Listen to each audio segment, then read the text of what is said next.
เรียนอาจารย์มื้อนี้น้องจะมาสาธิตเทคนิควิธีการล้างบาดแผลแห้งซึ่งคนเจ็บมีชื่อว่าพ่อเฒ่าศรีอายุ70 ปีอยู่บ้านผู้ม่วงเมืองปากเซแข้งจำปาสัก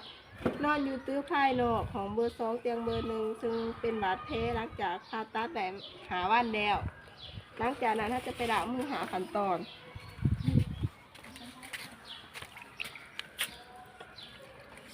จะจับบ่ได้มันเจ็บแผล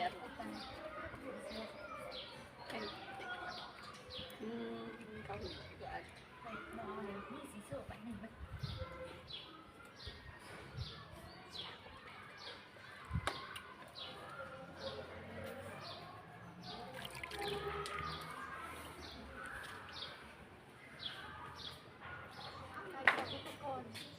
หลังจากนั้นเขาจะมากาเกี่ยวอุปกรณ์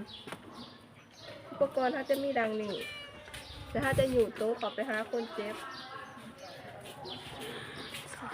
สบายดีนี่มันพอเฒ่าศรีอายุ70 ปีบ่เด้แมนมื้อนี้ลูกจะมาล้างบาดแผลให้พ่อเด้อเพื่อให้แผลบ่ติดเชื้อและให้แผลเศร้าไว้หลังจากนั้นเราจะมาจัดสภาพแวดล้อมปิดพัดลมปิดผากางแล้วเปิดไฟมีแสงสว่าง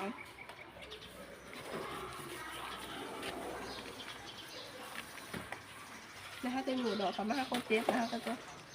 ปูพายางกันเปื้อนแล้วน้ำซ้ำมาครัวเขามา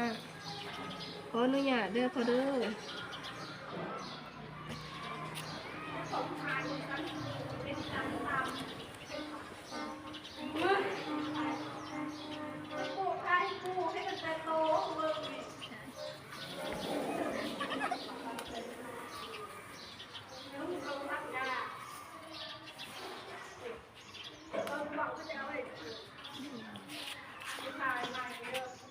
หลังจากนั้นจะมาล้างมือเวลา70ดอกนะ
หลังจากนั้นถ้าจะมาถอน้ำเป็นแอดก่อนถ้าจะถอถ้าจะถอออกก่อนหยอดนึงเพื่อขาเสือ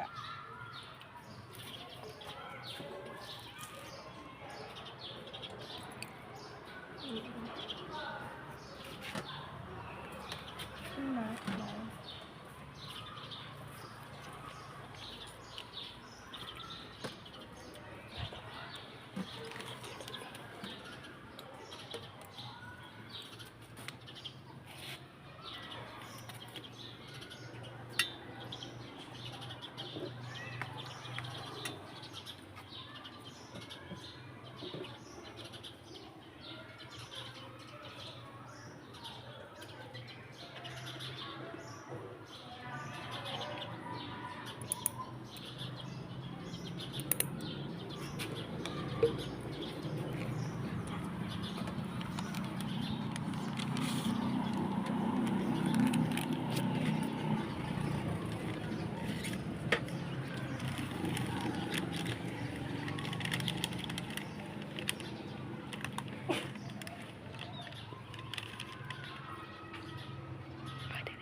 เขาจะเซตแต่เทิง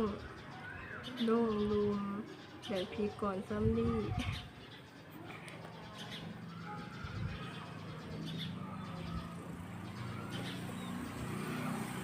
นะคะเจ้าซัมลี่แหงเซตคือเกาเซตจะเทิงลงลุมแบบพีเผือก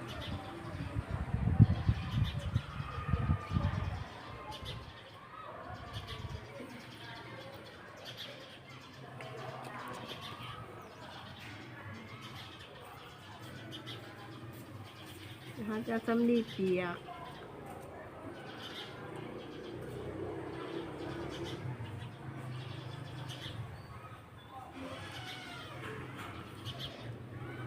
แต่ซัมลี่แห้งซัมลี่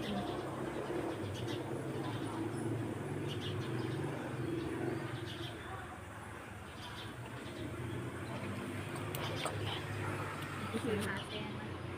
สีขาแซงสีเลย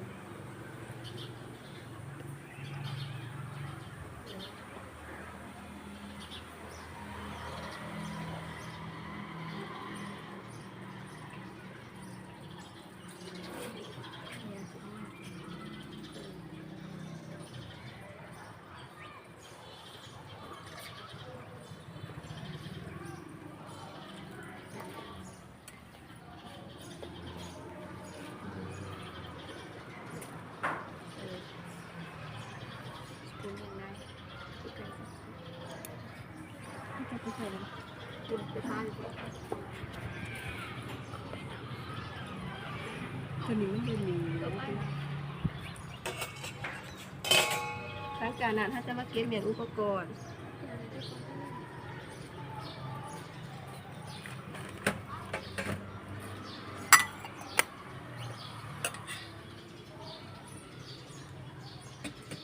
เนี่ยขี้เนื้อเลยโอ้ตัวนี้เนี่ย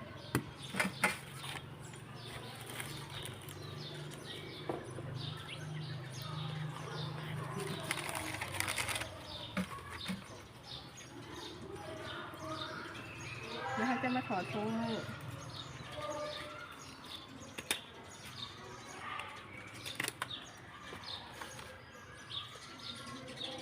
หลังจากนั้นจะไปตีสก๊อตในคนเดียว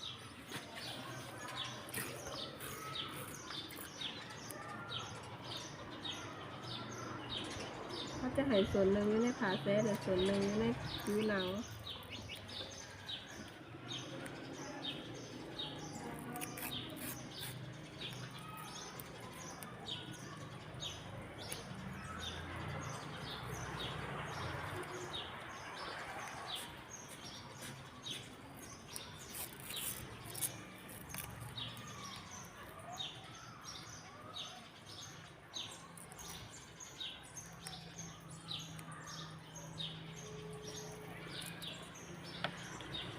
โอ้เนี่ยเด้อพอเด้อเด้อพอเด้อมิแต่ว่าพอ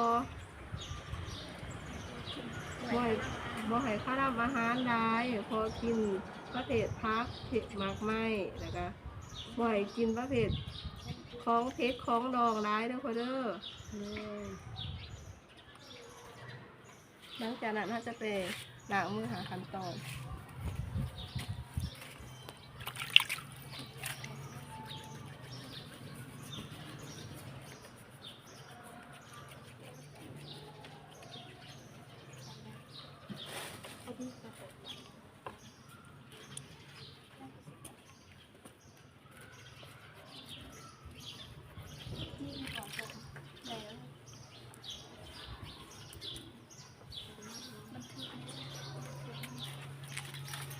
แล้วเขาจะมาบันทึกใส่ใบพยาบาลการสาธิตก็ว่าเพียงเท่านี้ขอขอบใจ